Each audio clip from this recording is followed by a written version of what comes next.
Hello there, and welcome to Murder Most British. I'm Zach. And I'm Rachel. Hiya, welcome back. Yeah.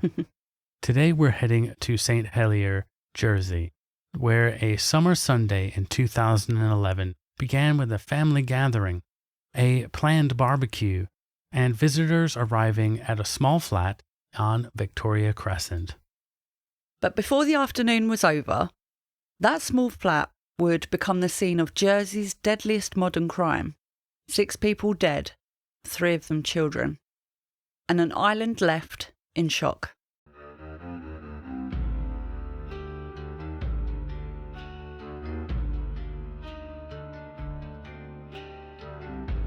Hey, before we begin, if you enjoy this episode, please give us a like, subscribe on YouTube, and follow the show. And leave us a 5-star rating if you're listening to this in the audio form.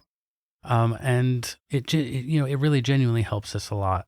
It really kind of boosts us up and helps us out in the algorithm and all that. Yep, definitely gets us to other listeners to discover us. So it would be really helpful.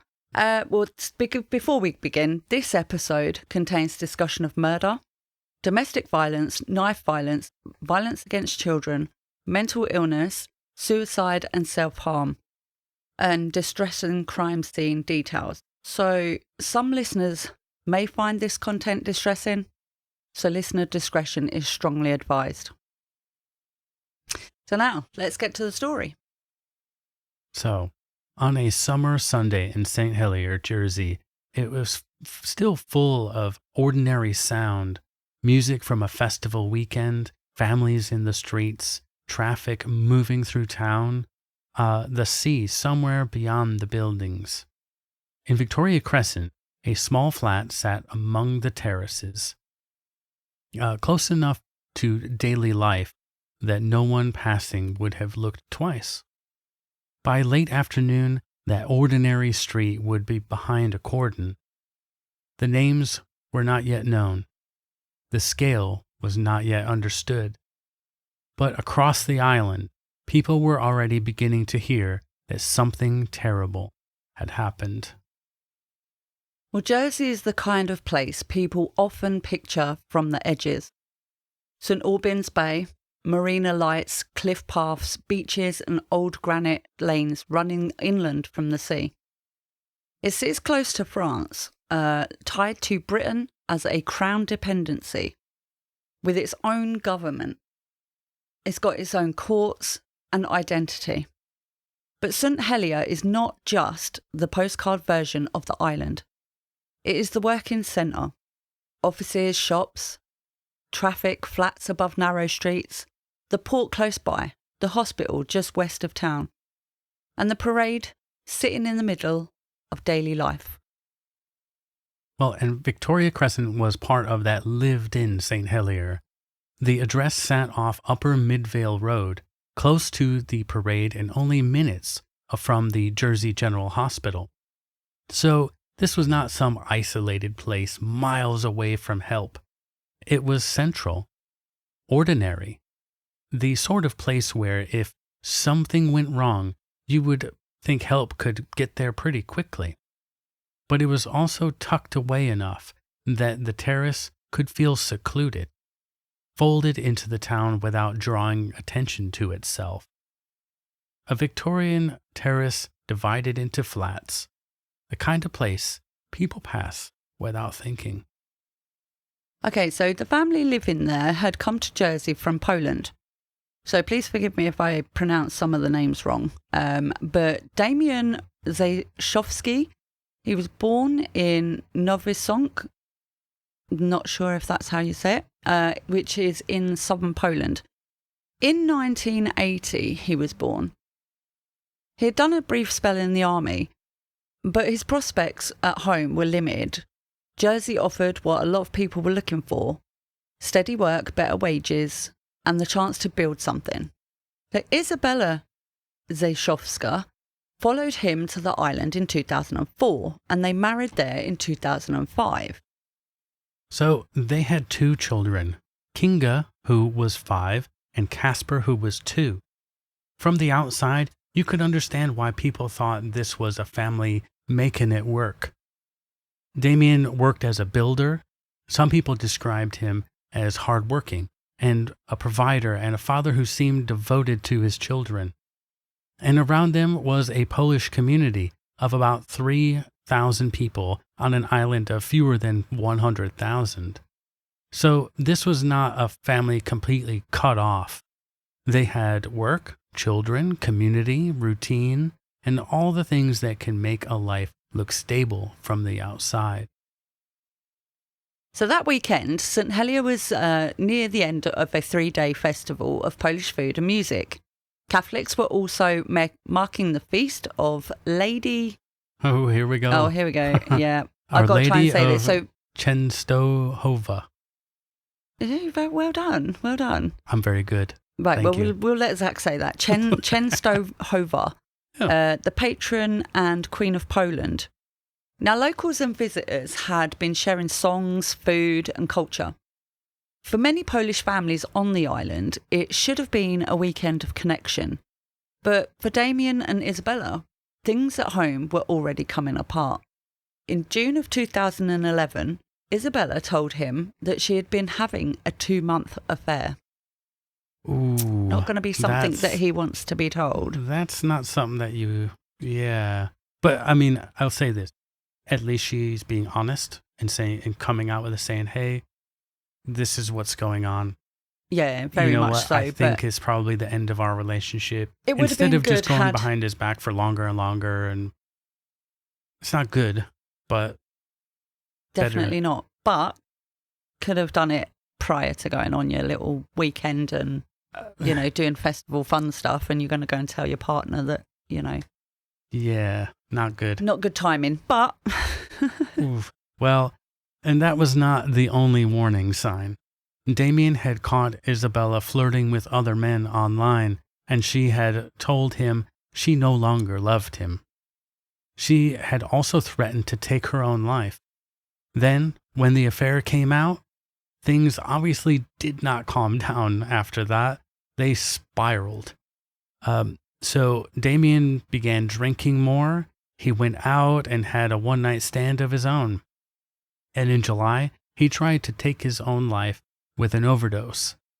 So yeah, from the outside, they may still have looked like an ordinary working family, but behind closed doors, this was really becoming volatile.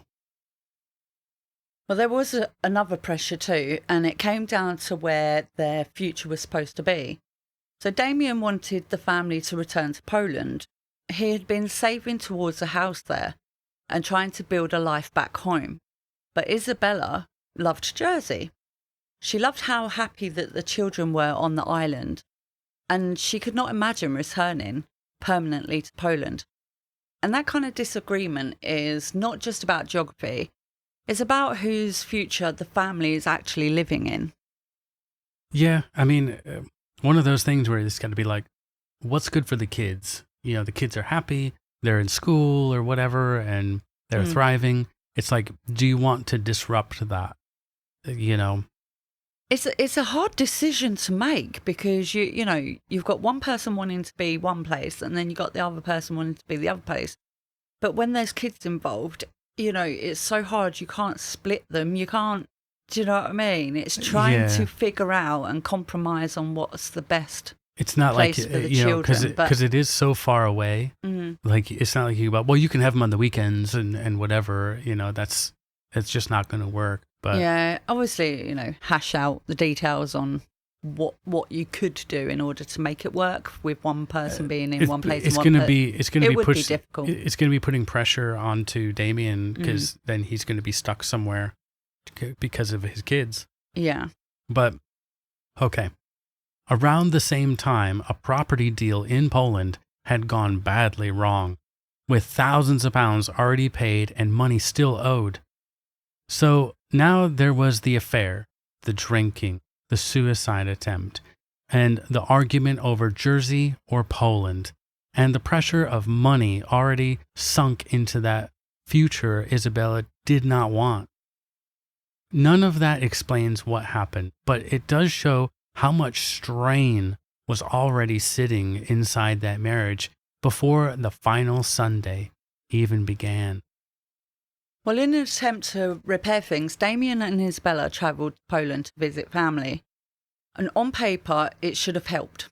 But with roots, relatives, familiar places, it really should have done.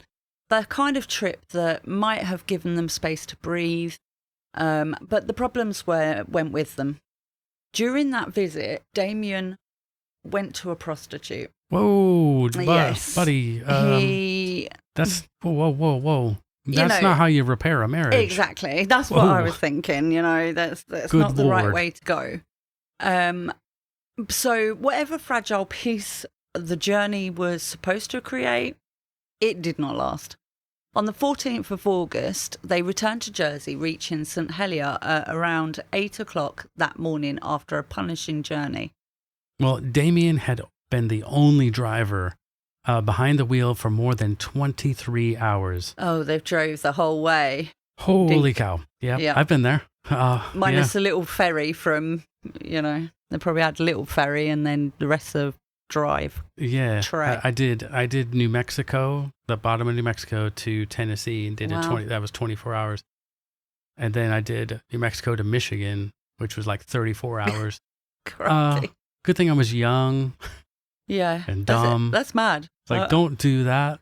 Obviously, living in England, I've never drove that far in my life. So, well, they got back to Victoria Crescent. They were carrying more than just luggage.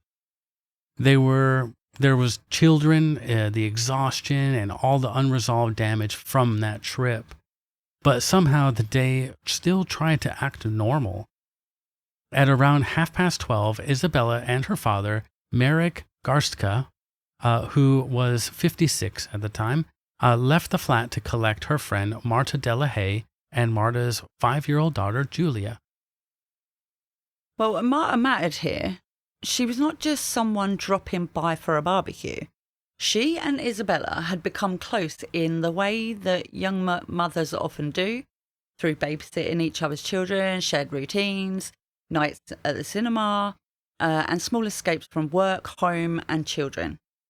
The plan was a barbecue at Victoria Crescent. Now, Craig Delahaye stayed at home with his older daughter and her friend after a sleepover. So Marta and Julia went without him. That left Damian at home with Kinga and Casper. But when Isabella returned, the children were alone. Damian had gone out. Later, he would say he could not remember why he had even left, or how long he had even been away. And you can understand why that would become sort of a flashpoint. They had not only just got back from Poland. Everyone was exhausted. The marriage was already under enormous pressure. And now Isabella had come home to find the children by themselves. Jeez. Dude, you can't do that. Yeah, and they're only 5 and 2. Remember why you left the children unattended at home? Honestly, strange, man. Probably got without getting a prostitute. Ugh. Well, when Damian come back, Isabella confronted him. Raised voices followed, and at first, that was still what it looked like. An argument inside a strained marriage. On a Sunday when everyone was tired and the day had already gone wrong. But this is the detail to hold on to. There was a gap between that argument and what happened next. So in that moment, though, the visitors were there, the children were nearby, and outside Victoria Crescent, St Helier was still moving through a summer afternoon. Okay, so at around 2:45, the attack began inside the flat. By then, the barbecue was over. And this is where the ordinary Sunday completely disappears. Damian used 2 kitchen knives. One was smaller in size to a bread knife, though it did not have a serrated edge and had a pointed tip. The other was larger and wider, probably a carving knife. Marek Garska was laying down when Damian came at him. He was stabbed 9 times before he was even able to move. a terrible stillness that suggests he had been taken completely by surprise. Wow. One of the knives stayed lodged in Marek's back. It had damaged his spinal cord, leaving him unable to walk. But he didn't die straight away. Horrifically wounded, he had managed to crawl towards the hallway and towards the living room where the children were. Well, later, when responders reached him, they faced an awful calculation. Move him and risk catastrophic bleeding, or leave the weapon where it is and try to keep him alive. Yeah, usually with a knife or something inside, you want to keep it in because if you pull it out, it's just going to bleed all over the place. It's usually kind of like a stopper, stopping the bleeding and that. But then, how do you transport him carefully, especially with it being in his spine? Such a horrific situation. You've got to be really careful to not dislodge it as you're trying to move him. Yeah. But I mean, personally, I probably would have just tried to move him, you pretty much have no choice. Yeah. Well, the violence then moved into the living room where Isabella had been with the children. Kinga and Julia had been painting pictures, and Casper was probably sitting at the dining table with a toy car. That is such an ordinary image, really. And honestly, that is what makes this next part so hard to process. These were not abstract victims in a crime scene report. They were children in the middle of a Sunday afternoon. Outside that room, through the walls, a neighbor heard children screaming. Not the sound of play, not children just being loud, but something unmistakably wrong. I mean, you could just imagine, couldn't you? What happened to the children was absolutely horrific.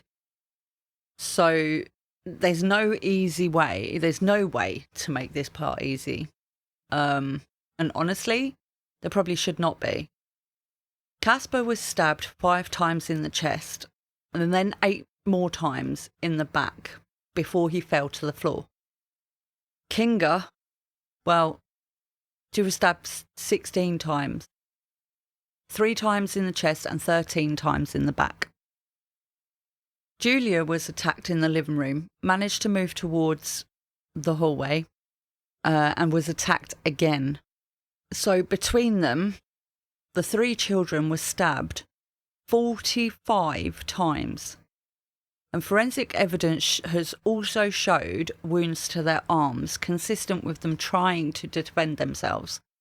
They're just little ones. It's horrific, absolutely horrific. And just little kids. With the injuries to the backs, it suggests they're trying to escape, and just a big attacker that can just overpower them. It's just, good God, absolutely horrendous. Well, Isabella was attacked inside the flat, either in the living room or the hallway. Later, a bloody palm print would be found on the wall near the living room door. She had suffered fatal wounds to the chest, but for a short time, she could still move. She ran through the hallway and into the bedrooms trying to get away, and somehow made it into the bathroom. Well, and this next detail is awful, because it just shows how desperate those final moments were. Using Marek's phone, Isabella tried to call for help, but in the panic, she dialed 997, the Polish emergency number, instead of 999. The call did not connect. She dropped the phone and fled from the flat. Outside, in front of neighbours, she was stabbed again. Marta Delahaye had also been attacked inside the flat, and she'd staggered out before collapsing. I can understand that, because in America it's 911. You just be in such a panic, and that's what that's what you've been drilled into ever since you were young. That's the emergency number. Yeah. Awful. By this point, the violence had spilled out of the flat and into the street. Neighbors tried to intervene. One witness described using a traffic cone to defend himself and others as Damian had come towards them. Another saw a woman lying on the pavement, bleeding, and Damian chasing another woman with a kitchen knife in his hand. People shouted for him to stop, but this was happening in just minutes. Everything was moving too fast for anyone nearby to control. As a neighbour, seeing the scenes and hearing the commotion and the just horrendous, absolutely horrendous. Well, Damian then turned the knife on himself. He stabbed himself repeatedly in the chest, suffered a collapsed lung, and tried to cut his own wrists. He fell to the ground, but then got back up, went back into the house, and closed the door. In a matter of minutes, Victoria Crescent had spilt into 2 scenes, 4 victims inside the flat and 2 outside. So the first 999 calls were made at 2:58 p.m. Officers were sent to Upper Midvale Road after reports of a serious incident at the flat in Victoria Crescent. 2 ambulances arrived first because the scene was so close to the ambulance station. Several police vehicles followed, and at Jersey General Hospital, the emergency department was closed to non-urgent cases because staff were about to receive the multiple victims from that same small flat. This is a hard case to cover.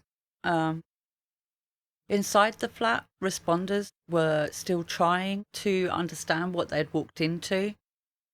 Through the doorway into the lounge, one of them saw Casper on the floor. At first, the question was almost instinctive. What was wrong with this baby? Then came the blood, the failed pulse check, and the realization that there was nothing that they could do to save them. Well, at first, Damian was not found as a suspect. He was found in a back room, face down and badly wounded, and for a moment he looked just like any other victim. Then he moved. He was conscious, bleeding from wounds to his chest and wrist. So when he was asked his name, he gave it. And when asked whether anyone else was in the house, he indicated there were more people inside. I mean, on first, you would see that this man's still alive, he's got injuries. You would automatically think, maybe, you wouldn't suspect him to be a suspect, but yeah, you don't know who the aggressor is at that moment. Yeah. But it was only then did the scene actually begin to make its terrible sense. The man being treated as casualty might also be the man who had caused it. Now, Casper and Marek died at the scene. Isabella, Marta and Kinga and Julia were taken to Jersey General Hospital, where staff tried to save them. So the police cordon pushed the horror into other homes too. Some residents could not return while forensic work continued, and the authorities opened the town hall and a residential home so people had somewhere to go. Victoria Crescent was no longer only just a crime scene. For the people living around it, it had become a place they were temporarily shut out from, waiting for answers that had not yet been gathered. Well, Detective Superintendent Stuart Goll had led the Suffolk Strangler investigation into the murders of 5 women back in Ipswich in 2006. So when he said that the Jersey scene had shaken the force, that mattered. This was not someone new to horrific cases, but even with that experience behind him, he described Victoria Crescent as traumatic for emergency services, police officers, paramedics, hospital staff and neighbours. Everyone who came close to that street was pulled into the shock. Now, one local man said paramedics were in tears. I don't would doubt be it too. Yeah. Horrific. To see something like that, especially with kids and that, awful. But for Craig Delahaye, the horror arrived first as absence. Marta and Julia should have been home by 6. At Jersey General Hospital, family liaison officers were trying to identify victims who had arrived without identification. And as they worked, one phone kept ringing. Then messages began coming through. Again and again, the same person was trying to reach it. It was Craig, looking for his wife and daughter. Just trying him, and you're like, what's going on? And you probably know, like, kind of generally, or you know some people, they're like, oh, there's this, police thing going on or something. You're just straight away worried because you can't get hold of them. It's horrendous. Well, among Jersey's Polish community, there was bewilderment as much as grief. Monsignor Nicholas France, the Catholic Dean of Jersey, described the feeling on the island as a wound felt by a whole family. And in that place that small, the shock did not stay inside one street. It moved through churches, homes, workplaces, and conversations, carried by people who knew the victims, and by many who knew that something impossible had to happen. So the scale of it was almost without precedent in recent island memory. These were the first killings recorded in Jersey for 7 years. And now there were 6 victims in one afternoon. And before official statements could fully catch up, the first version of the story was already moving through phones. People near Victoria Crescent posted on Facebook and Twitter. One warning told people simply to avoid the area. Well, the Polish festival was still running, and some people there did not know yet what had happened. That detail is chilling in its own quiet way. Music, food, and community continuing in one part of St Helier, while grief was already spreading through another. The festival continued until 10 o'clock that night, and even as shock moved through the community, Jersey's Chief Minister, Thierry Le Sueur, I said that funny, like I'm French. Said that like with a little French accent. Hey. Well, he said the island had been greatly shocked and that many people would need support and counselling in the days ahead. So the response was not only forensic or legal, it was communal. An island trying to steady itself after violence that had torn through the idea of safety itself. In the days that followed, grief gathered near Victoria Crescent. Scores of floral tributes were left close to the scene, alongside children's cuddly toys and cards.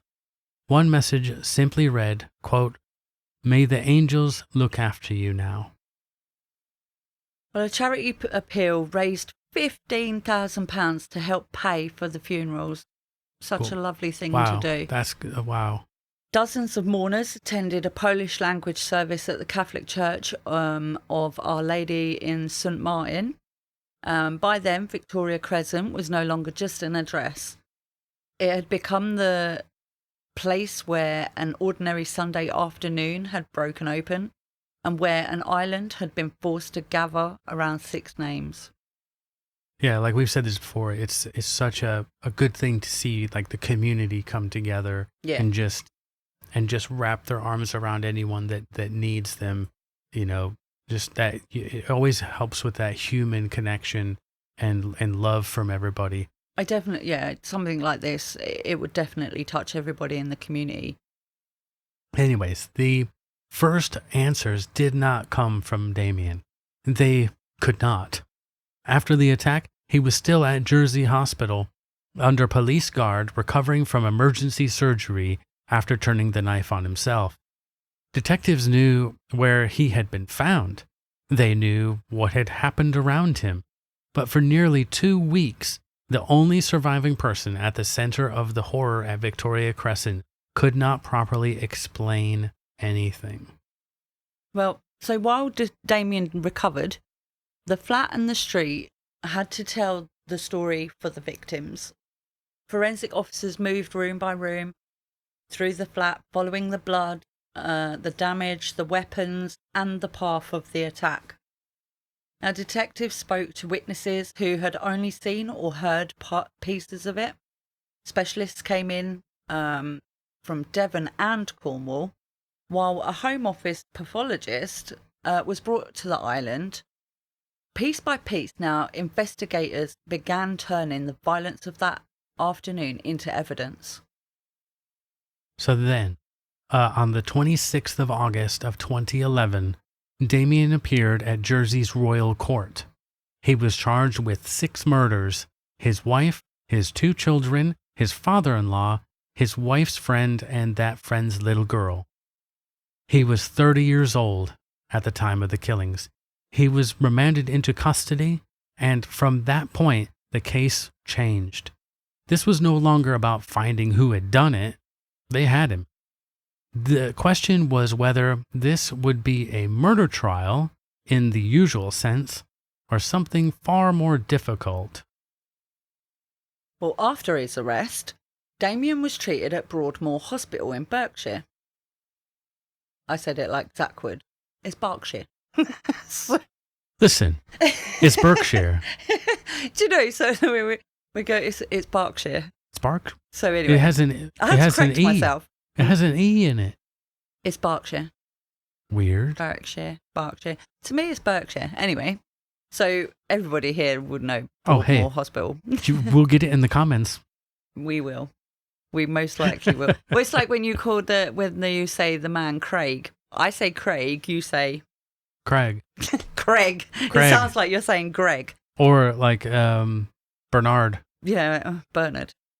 So anyways, let's get back to Broadmoor. So that is where everything began to shift towards one uncomfortable question. What was happening inside his mind?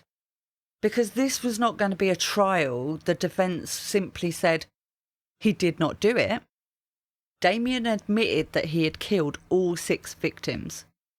So what came next was much harder to untangle. What did he remember? How depressed had he been? Were there signs of psychosis? And could his later accounts of hearing voices help explain what happened? Okay, so in April of 2012, he appeared by video link at the Royal Court of Jersey. He admitted killing all 6 victims, but he did not admit murder. Instead, he pled guilty to manslaughter through diminished responsibility, and the Crown said no. They refused to accept those pleas, so the case had to go all the way to trial. Not because anyone was still searching for the killer, but because the law had to decide what kind of killing this had been. Well, I mean, I've already made my mind up. What about you guys? Well, you know. I think, yes, he was going under through some, with the marriage, stress and whatnot, but it doesn't. There wasn't, to me, nothing to suggest that he was, out of his mind. Yeah. Well, we'll find out. We shall see. Let's go further and deeper into this case. So that refusal changed the centre of the case. 6 people were dead. Damian had killed them, and nobody was arguing about that. The fight was over what the law should call it. Was it murder? Or was Damian's mind so fractured that the court had to treat it as manslaughter instead? And that is a grim question, because either way, the same 6 people were gone. And in a bloody, horrific, tragic way. Yeah. Oh, yeah. So now they get to argue which way are they going to go. Because on the 13th of August of 2012, the case moved into the Royal Court in St Helier, and Damian Rzeszowski sat before bailiff Sir Michael Burt and 2 jurats. Jersey's system is a little different from the mainland jury trial. The jurats sit with the bailiff and they decide the facts. But here, the facts were not just about what Damian had done, they were about what was happening inside his mind when he did it. Yeah. I mean, assessment, it is a normal thing to be assessed for mental health, just in case it is a mitigating factor. But, by this point, nobody was asking whether Damian had killed them. He'd admitted that. The trial was about what the law could call what he had done. Now, for the Crown, this was a man who could not face the collapse of his marriage and chose to destroy Isabella and the people closest to her. For the defence, it was diminished responsibility, depression, psychiatric symptoms, and a mind so impaired that murder was not the right legal finding. Well, Howard Sharp, for the Crown, built his case around motive, timing, and control.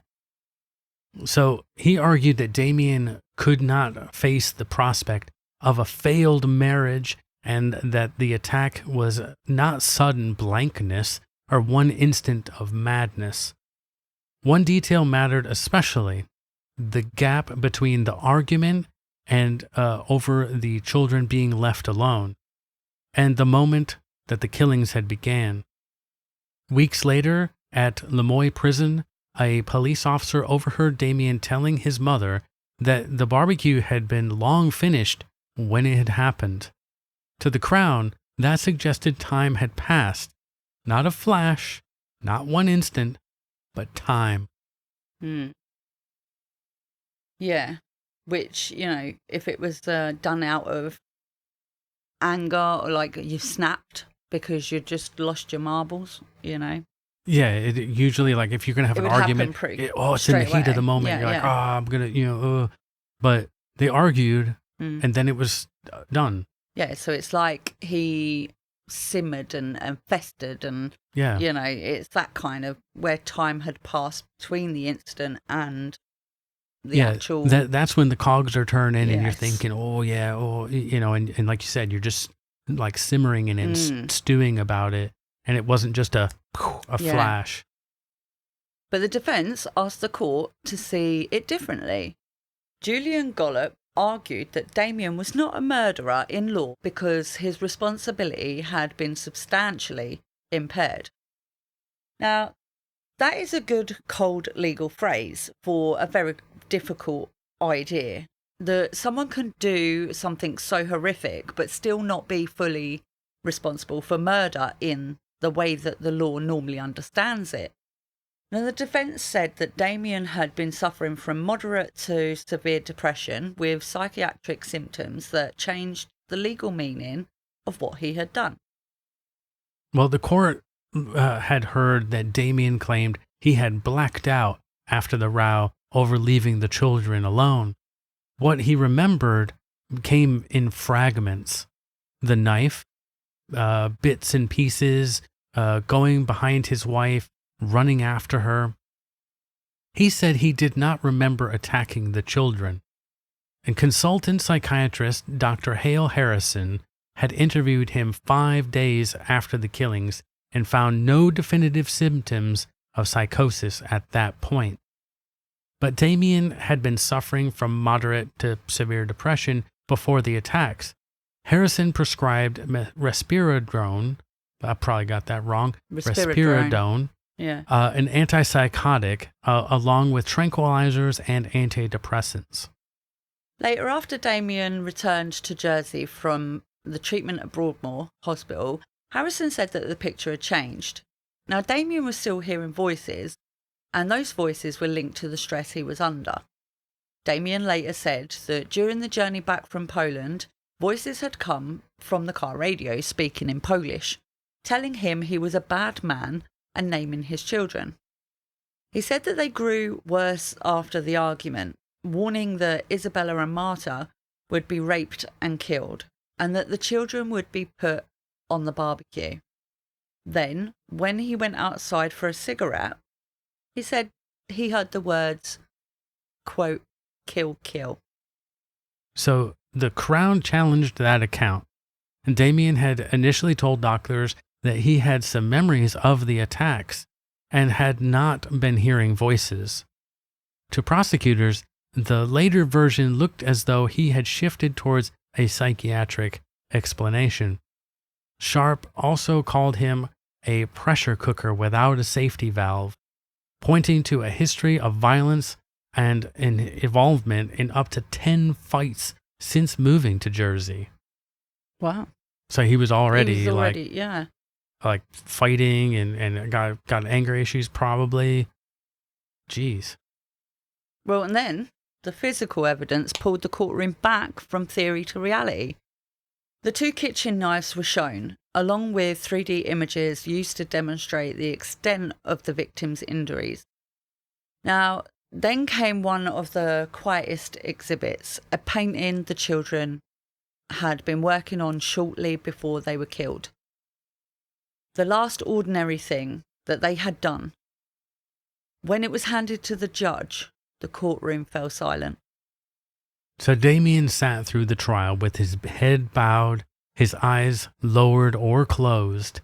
As the injuries were described, he lowered his head even further.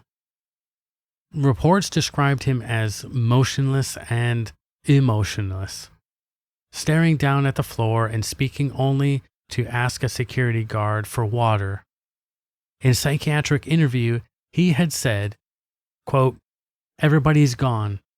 It is father-in-law, my wife's friend and daughter. It is me. I did that." So this was the question left in the room. Were Damian's symptoms enough to change murder into manslaughter? After a 10-day trial, the 2 jurats reached their decision. Damian was cleared of murder and convicted on 6 counts of manslaughter on the grounds of diminished responsibility. Outside court, Detective Superintendent Stuart Gold said it was not a day for vindication or celebration, but for sad reflection. The killings, he said, had left an indelible mark on Jersey's history. Yeah. Yep. Pretty wild. I mean, you have all the psychiatric stuff. It was probably going to head that way. But for me, it's disappointing because I think he had his faculties in a sense. Mm. He was enraged. He didn't want his to be separated from his family and all that. Kind of I don't know. It's really tricky to try to understand the mindset of this individual. You know, they argued, and then there was time apart, time to reflect on their argument, you know, and I personally, in my opinion, cannot see that he didn't know what he was doing. That's just my opinion. Obviously, we'd love to hear yours, but yeah. Well, then comes the kicker, the sentencing. On the 29th of October of 2012, Damian returned to court. The prosecution called for 30 years. After 5 hours of legal argument, the jurats took 2 hours to consider the outcome. Sir Michael Burt sentenced him to 30 years for each victim to run concurrently. To make that clear, It was not 6 times 30. It was 30-year sentence for all 6 killings. Wow. Life. That sentence is absolutely disgusting, to be fair. You gotta be kidding me. I am sorry, but I do believe that if you take a life, you're in jail for life. You should be, you know, and it doesn't matter whether it's diminished responsibilities or, you know, I'm very harsh in, you know, punishment. I think, yeah, it's just shocking. That to me, that sentence is horrendous. No, thank you. So, Bert's words were blunt. The horror and brutality of these killings is hard to believe, he said. Within a quarter of an hour or so, 6 people had their lives cruelly cut short at the hands of this defendant. And even though this was manslaughter by diminished responsibility, rather than murder, the court was in no doubt that Damian had intended to kill all 6 victims. Bert also said that he still posed a risk of harm to anyone he was in a relationship with. And that's where it kind of gets me. Like, they know. They're like, yeah, come on. Yeah.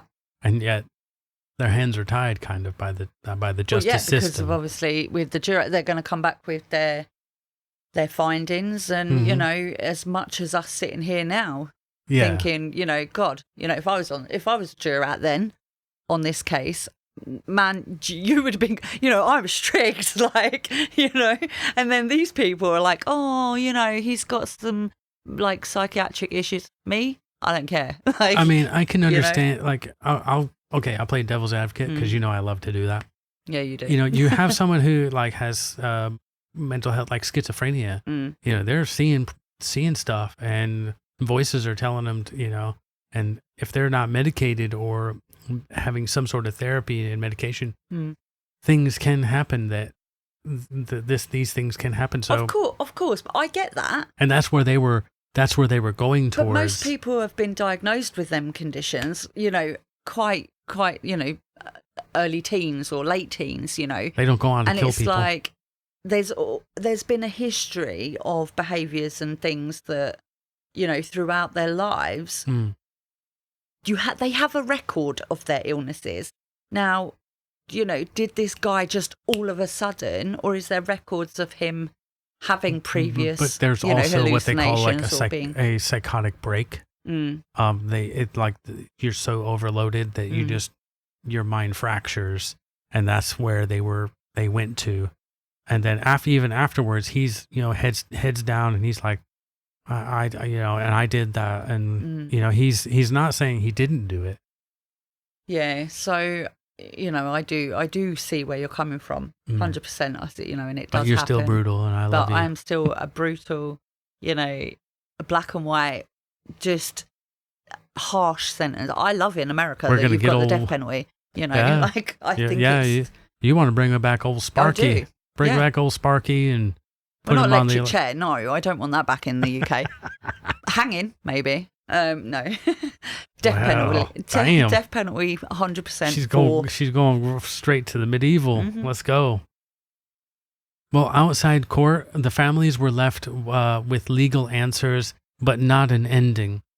Craig Delahaye said his life and the lives of families had been devastated. Every day was a struggle to continue, he said, and yet it still felt like yesterday. He named each victim and said they would never be forgotten. Isabella's mother, brother, and sister-in-law described what had happened as an enormous tragedy. Yeah, I couldn't even imagine, you know, just having so that many people gone. Yeah. Well, Marta Delahaye's mother put the grief into even simpler terms. Knowing that she would never speak to or see her girls again broke her heart. Finding the strength to carry on each day without them, she said, was a continuous struggle. Every day she asked herself why, a question that no sentence and no court finding could ever properly answer. So after memorial services in Jersey, grief traveled beyond the island. Families in Poland were left carrying the same impossible loss, while Jersey's Polish community mourned people who had built their lives far from home. Marta and Julia Delahaye, mother and daughter, were laid together in a white coffin, which was due to be taken to Poland for burial. They had gone together to visit friends on a summer Sunday, and they were returned together. It was one of those details that just really stops you because there is nothing to add. It says enough on its own. Well, the case also left a mark on Jersey's law. And this part is technical, but it does matter. The royal court believed a life sentence would have been appropriate, but because Damian had been convicted of manslaughter rather than murder, it could not set a minimum term in the same way that it could for a mandatory life sentence. So instead, he received a 30-year determinate sentence. Yep. Like I said, their hands were tied. Mm-hmm. They couldn't do what they wanted to do. No. They had to follow the law. The law is the law. There can't be doing no jiggery pokery, like... Jiggery pokery. Deary me. Well, but Jersey moved to close that gap almost immediately. By January of 2013, the chief minister had instructed law officers to draft an amendment. It was launched in June of 2013, specifically because of Attorney General V. Rzeszowski. And its purpose was to require the court, when imposing a discretionary life sentence, to set a minimum period of imprisonment. In plain terms, the island was trying to make sure a case like this could not expose that same gap again. Yeah, that's brilliant. Yeah, they were like, no, Yeah. no, we're not doing that again. You just think, okay, maybe if it was one person, but you've literally gone on a rampage. Yeah. And it wasn't just like adults. There was so innocent children, Mm. And the amount of times that they were stabbed, it's not like just once and ran off to somebody, Yeah. you were literally Going just room by room. rabid. Do you know what I mean? Absolutely disgusting. Well, Damian was sent to serve his sentence in the UK prison system. In March of 2018, he was being held at HMP Full Sutton in East Yorkshire. And the question around his care had not gone away. Where punishment ended and where treatment should have begun. At the inquest, his family in Poland said he should have been in a psychiatric hospital rather than a segregation unit. The inquest heard that the Jersey sentencing judge had not had the power to send Damian directly to a secure hospital such as Broadmoor or Rampton, though he had hoped to transfer could be arranged once Damian entered the UK prison system. But when Damian reached Full Sutton, he was not referred to a secure hospital. He was placed under psychiatric supervision inside the prison system itself. Well, by January of 2018, the warning signs had returned. Damian was placed under closer supervision after self-harm concerns and after an overdose of paracetamol and antidepressants. When he later failed to comply with medication, a psychiatrist decided that he was showing signs of psychotic illness. The following month, after damaging his cell, Damian was moved to segregation. He spent 45 days down there before being returned to a standard wing. And 4 days later, on the 31st of March of 2018, he took his own life, and he was 37. Damn. I mean, he needed help. I mean, and I think for me, he needed help so he could then serve his sentence. Other than that, I know it sounds harsh. I know it's like, but gosh, it's so hard to be like, it shouldn't happen that way. Well, I would question how has he got, enough paracetamol and antidepressants to try to take an overdose, and not complying with medication. Okay, so have you gave them to him and he's just, Yeah. I mean, you could be like, here, take your stuff. And they just like, no. Like, you got to strap him down and I completely here, understand take that. him, But where has he got enough to take for an overdose? I mean, he could have been like, here's yours, you got a headache, here you go. And then he just takes it, like hides him somewhere. But this is where it's, why isn't it like, you have to take him in front of me? Security should be top notch high, and you should be watched and taking your pills. I don't know. That kind of threw me a little bit. I'm thinking, well, how in the hell, if he's in segregation, how has he got enough pills? But anyway. Okay. So he was 37. Yeah, only 37. But medical staff had decided he should be referred to Broadmoor 2 weeks before his death. And the inquest heard that formal referrals usually took 2 to 3 weeks to action. So by the time the system was moving towards the hospital treatment, there was almost no time left. The prison and probation ombudsman later found failings in how his mental health, self-harm risk, and time in segregation had been managed. To be fair, I mean, like 45 days in segregation, I think they do say that you should only have a maximum like 30, of 14. It's like 30 days at the time, I do believe. Yeah. Is that? I thought it was 14 maximum before your I don't mental know. health starts to decline. I do think it was Yeah. 14 days. It shouldn't be any longer than that. Well, those failings included problems with prison suicide and self-harm process, known as ACCT. Conflicting records about his well-being, no clear justification for keeping him in segregation for more than 30 days. Yeah, you were correct. Oh, yeah. I do a lot of the writing. I like to learn the case as I'm reading it. A cold read is what they call it, I believe. Oh no, I should do that from now on. But anyway, no mental health care plan for someone held there so long. So the report also criticised the delay in calling an ambulance after he was found dead, and the failure to use an interpreter when informing his family in Poland. So the Ministry of Justice said it accepted the ombudsman's recommendations, but this is the point where the story could drift towards Damian's death. It should not.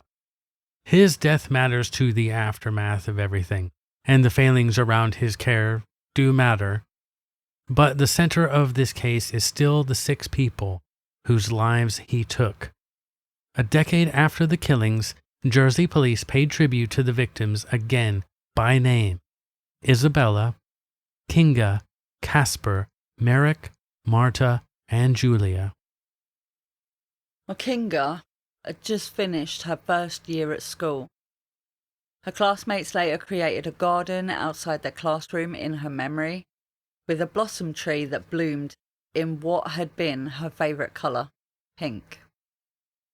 And that is where the case remains, not only in the royal court or in the prison records from Full Sutton, or in the law books changed after the sentence. It remains in the families who carried grief across languages, borders, and years. It remains in a school garden planted for Kinga, in the name still spoken, and in Victoria Crescent itself, a small street in St Helier where the one summer Sunday left a wound Jersey could never quite close. So that was the story of... No. Let's go. So this is the Rzeszowski family killings. I'll take over for you. Don't worry, darling. Thank you. Because, yeah, I'm like, oh my God. I can't remember how to say it. Oh, just great. Wild. Absolutely wild. I came across this and I was like, I can't believe just in such a short amount of time that he had just gone from person to person and just under an hour. Yeah. It's just and killed 6 people. Crazy. It's absolutely tragic, this case. Honestly, we don't like to cover many children cases, do we? But because they are so hard to tell. Hard. No child should lose their life, and we do at times find it really difficult to tell these stories, but they definitely need to be remembered, and not for so much as what happened to them, but just to keep them in people's thoughts, and pass on their story to a loved one, Yeah, it's just so tough, and it's crazy that how it ended, and how he was able to escape, in my opinion. Well, initially he pretty much did escape punishment because justice. He only been in jail for a few years. Yeah. Yeah. Just, What are you doing over there? Making cigarettes? Oh, Lord. Here she goes. I get tongue out.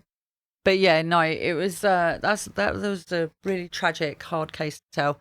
But we do appreciate you listening. Yeah, thank you very, very much for listening and joining us and listening to this crazy case. Well, if you'd like to support the work that we do here in the archive, you can join us on Patreon for ad-free main episodes. Yeah, we got jump on over. We've got early access on there, exclusive bonus cases, Q&As, live streams, and access to our Discord community. So, good stuff here. From the 1st of June until the 31st of July, we're running our summer founding members offer. So for new members, they can enter the Village Crypt for just £2 for the first month with code CRYPT at checkout. CRYPT. Yep, use that code at checkout and you'll get it for just £2 for the first month. Yeah, jump in. You'll find Patreon, Discord, and our socials and everything else in the link tree below, so check it out. Yeah, so if you enjoyed this episode, please, well, I'm not sure enjoyed us telling you the story. Please like the video, subscribe on YouTube, follow the podcast wherever you're listening from, and leave us a 5-star rating if you're listening on audio, like on Apple or, what is it, Spotify? We're everywhere. Everywhere. I think, yeah, we're everywhere. The link's literally all down below. There's so many places you can find us, so definitely. But it genuinely helps us out a lot, and it helps other people discover us as well. And go tell people. Tell your friends, family, strangers on the street. Who knows? But until next week, guys, stay safe and stay curious. Bye-bye.